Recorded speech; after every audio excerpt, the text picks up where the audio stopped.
دعوت کو قبول کرنے، قسم پوری کرنے، مظلوم کی مدد کرنے، چھینکنے والے کو دعا دینے اور سلام کا جواب دینے، سونے چاندی کے برتنوں کو استعمال کرنے اور ریشم پہننے کے فقہی احکام۔ علامہ ابن بطال مالکی لکھتے ہیں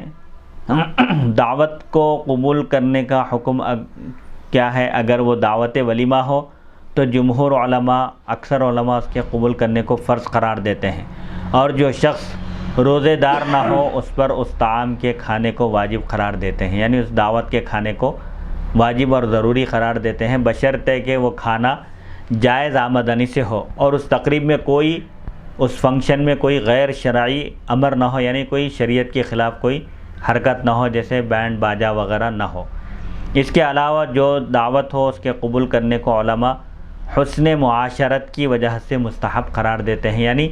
لوگوں کے ساتھ اچھا سلوک کرنے اور اچھے اخلاق سے پیش آنے کا ہی ایک طریقہ ہے، وہ بھی ایک حسن معاشرت یعنی لوگوں کے ساتھ اچھائی کے ساتھ رہنے کا ایک طریقہ ہے۔ اسی وجہ سے دعوت ولیمہ کے علاوہ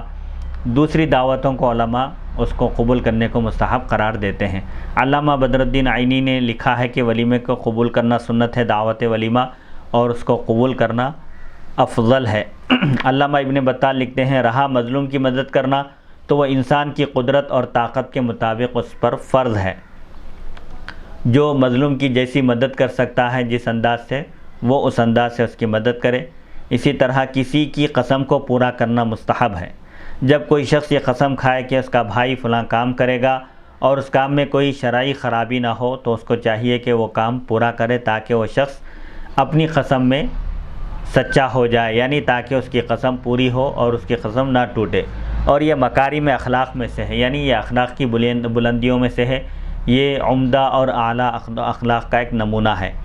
سلام کا جواب دینا امام مالک اور امام شافعی کے پاس فرض کفایہ ہے اور فقہائے احناف کے پاس فرض عین ہے، یعنی ہر شخص پر فرض ہے، جس کو سلام کیا جائے اس پر سلام کا جواب دینا فرض ہے۔ فرض اور واجب قریب ایک ہی معنی میں ہے گناہ کے اعتبار سے۔ فرض یعنی واجب کا درجہ ہے سلام کا جواب دینا۔ فرض عین اور فرض کفایہ میں فرق یہ ہے کہ فرض کفایہ یعنی چند لوگوں پر واجب ہے۔ مثال کے طور پر اگر کسی مجلس میں اگر کوئی سلام کرے آ کر، چند لوگ بیٹھے ہوئے ہوں تو ان میں سے کوئی ایک بھی جواب دے دے تو سب کی طرف سے سلام کا جواب ہو جائے گا اور کوئی بھی گناہ گار نہیں ہوگا۔ اور اگر مجلس میں سے کوئی شخص بھی کسی کے سلام کا جواب نہ دے تو پھر سب کے سب گناہ گار ہوں گے۔ یہ اس معنی میں فرض عین ہے۔ فرض عین کا مطلب ہر شخص پر واجب ہے، اور فرض کفایہ کا مطلب یہ ہے کہ سب پر واجب نہیں ہے، چند لوگ بھی اس کام کو انجام دیں، سلام کا جواب دے دیں، ایک شخص بھی اگر جواب دے دے تو سب پر سے وہ ذمہ ساقط ہو جائے گا۔ مثال کے طور پہ محفل میں تو کوئی زیادہ لوگ بیٹھے ہوئے نہیں ہیں، جی، مجھے ہی خاص طور پہ سلام کیا جا رہا ہے اور میرے آجو بازو کوئی نہیں ہے، جی، تو اب وہ سلام کا جواب دینا میرے اوپر فرض ہو گیا، مطلب جو بھی بیٹھیں گے جن کو سلام کیا جا رہا ہے جبکہ وہ تنہا ہوں، جی، تو ان کو سلام کا جواب دینا واجب ہے، وہ فرض ہے، جی، تو گویا یہ ایسا ہی فرض ہے کہ مفتی صاحب جس کا انکار کرنا کفر ہے؟ نہیں، یہ ایسا فرض نہیں ہے۔ جی، فرض یعنی جو قرآن مجید سے اور متواتر اور مشہور احادیث شریفہ سے جو ثابت ہے، فرض قطعی و ثبوت دلائل سے جو ثابت ہے اس کی فرضیت کا انکار کفر ہے۔ یہاں فرض واجب کے معنی میں ہے، اگر کوئی سلام کرے تو سلام کرنا سنت ہے اور اس کا جواب دینا واجب ہے، اگر کوئی شخص جواب نہ دے تو وہ گناہ گار ہوگا، اس کا مواخذہ ہوگا۔ واضح رہے کہ احناف کے بعد سلام کا جواب دینا واجب ہے۔